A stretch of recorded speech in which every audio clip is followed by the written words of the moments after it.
আজকে rose day.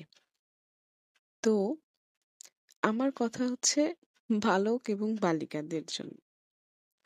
যারা যুবক যুবতী তাদের আসলে বলার কিছু নেই এই জন্য যে যুবক বা যুবতী বয়সে যেতে যেতে তাদের যে লাথি উষ্ঠা তারা খেয়েছে তারপরে আর এত আবেগ থাকার কথা না গোলাপ কেনার মতো।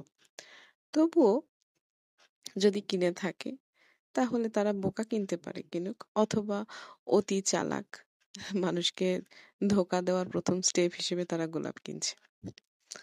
এখন কথা হচ্ছে বালক এবং বালিকারা, তোমরা গোলাপে ভুলো না, গোলাপের সুবাসে আর যাই হোক নিজেদের আবেগ, ইমোশন এসব খুঁজো না।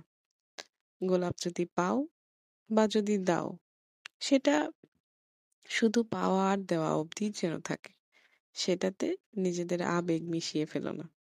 কারণ যদি সেই গোলাপের সুবাসে নিজেদের আবেগ মেশাও, একদিন দেখবে সামনের জন ওই গোলাপ ডাল কাটা শুদ্ধ তোমার বুকেই গেঁথে দিয়েছে। তো শুধু শুধু এত কষ্ট পাওয়ার কোনো মানে নেই, তার চেয়ে আবেগ না আসুক, এটাই ভালো।